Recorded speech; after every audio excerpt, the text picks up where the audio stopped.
Hi, I'm Cherish, and I'm a junior and a state champ gymnast. All right, second at nationals. My best event is balance beam. But it hasn't always been that way. I didn't start gymnastics until 6th grade, which is way older than most people. Some of the coaches didn't want to bother with me because they thought I was too old to learn. But there was this one coach, Coach Maria. She spent so much time with me. Coach Maria didn't just focus on what I was doing, she believed in what I could do.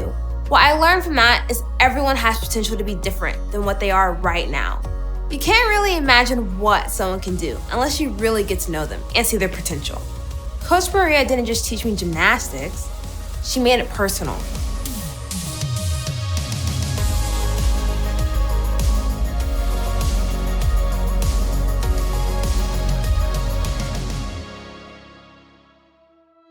Growing up, I had a friend named Amy.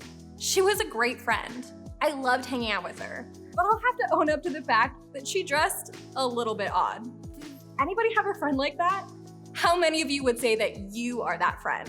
I love it. Own up to it. Amy seemed like she could wear anything and it didn't matter what anybody else said. She loved how she looked and she was so happy about herself. You couldn't miss Amy when she walked into a room. But then, fast forward a few years. I ran into Amy at a Starbucks and she seemed a little different. Amy was the same nice girl, but something had definitely changed about her. We could all probably tell stories about different people we know who've changed. Maybe you've had experiences like this. Maybe you know a girl who used to be so shy in middle school, and now she's super outgoing. Or maybe you know someone who went from being a jerk to being a kind of nice person. Maybe you yourself would admit that you're a drastically different person than you were just a couple of years ago. On one hand, it's cool that people can become different people.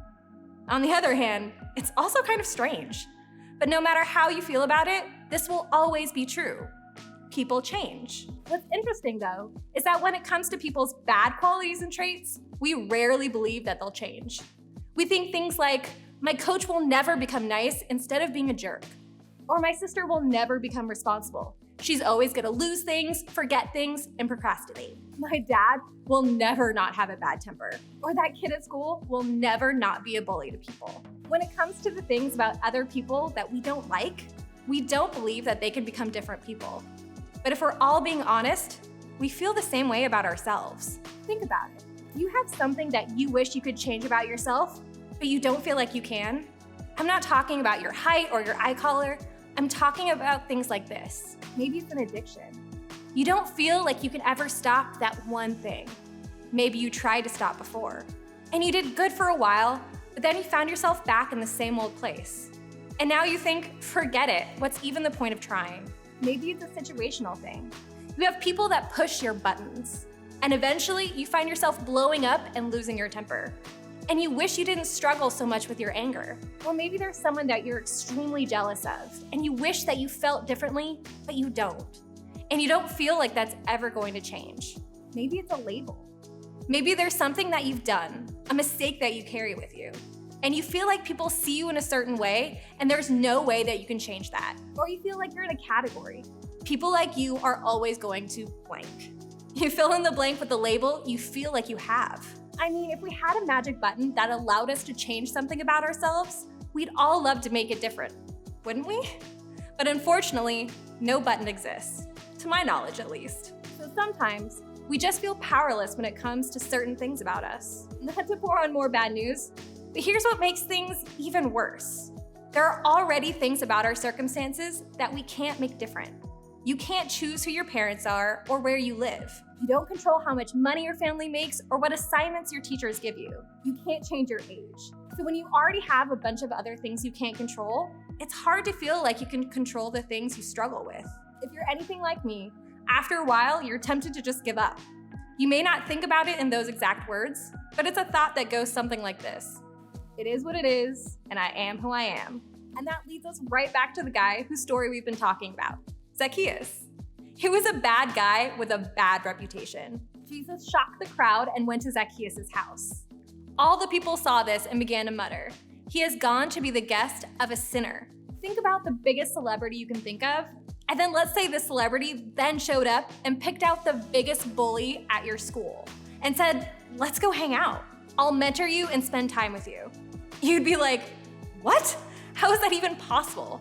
That's kind of what was happening with the people in the crowd. They're like, why in the world would Jesus go hang out with Zacchaeus? This is the moment when Zacchaeus realized that Jesus saw potential in him, and something changed in Zacchaeus' heart. Imagine being Zacchaeus. You're a tax collector who cheats your own people out of money. Nobody likes you, and I mean nobody. And there's a man that some people call the Messiah, and some people call the great teacher. A massive crowd is gathered just to get a glimpse of him, and he chooses you. He doesn't scold your behavior. He doesn't tell you that you have to change. He knows who you are. But more than that, he sees who you could be. Zacchaeus' heart melted in that moment. That's when it became personal. That's when he became a different person. That's when he changed.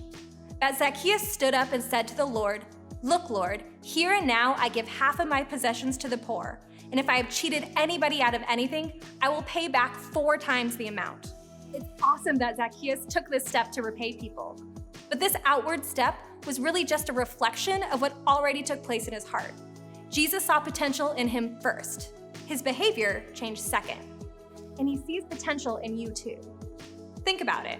Jesus was fully God. He walked the earth to give people a picture of what God is like.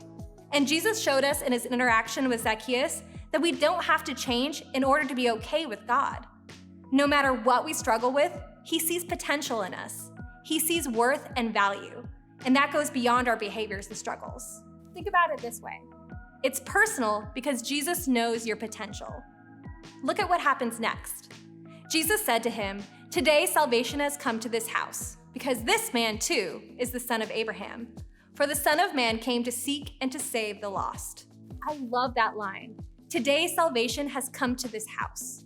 That day, radical change came to the life of Zacchaeus because Jesus sought after him. That's what Jesus does. He pursues people and offers his help and strength to help them change.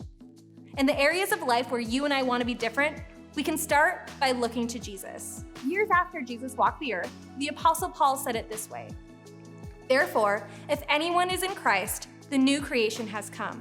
The old has gone, the new is here." A new creation is found in Christ. In other words, change happens through the work of Jesus. We can try to muster up all of our own strength to try and make ourselves different, but why rely on our own strength when we have access to Jesus? Why not partner with Jesus to make changes? He sees potential in us. He's more powerful than us. Zacchaeus didn't wake up one day and decide to change. He encountered Jesus. And it became personal when he realized that Jesus saw potential in him. And if we follow the example of Zacchaeus, here's what we can do in the light of his encounter with Jesus. First, believe that we can change. In order to actually change, it starts with believing that you can. And the best part? Jesus believes that too. Jesus proved it with Zacchaeus and wants to see it happen in your life too. And once you believe, take one step, the first step towards changing. Change just one thing. Maybe for you, it's talking to a small group leader, maybe it's talking to your small group, or maybe it's writing it down somewhere so you can read it and be reminded so you don't forget. And the second thing, you need to believe that others can change. While it's easy to disqualify others or maybe be frustrated with change that's in progress, we have to believe that they can change. Jesus showing up for Zacchaeus and encouraging him is just as important for others as it is for us.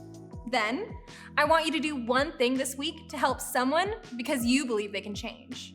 That can look like talking to that person, praying for them, taking a moment to calm down if they frustrate you. Jesus is working in their lives, and they're still in the process of changing. Zacchaeus became a different person. He changed, all because of Jesus. He sees a bigger potential in us, our friends, and even people we may not think of. As you head out, think about the one area where you'd like to take a step or make a change. Invite Jesus in, just like Zacchaeus did. But as you go, just know this: making a change is so much more likely to happen when you have support. Don't walk through your journey alone. Consider sharing what you'd like to change with your small group. Or if you don't feel comfortable opening up in your group, have a one-on-one talk with your small group leader. Or reach out to a trusted adult and let them know what's been going on. Jesus sees potential in you, and so do other people. But they won't know what you're trying to do if you don't let them know. Make it personal for them, just like it's personal for you.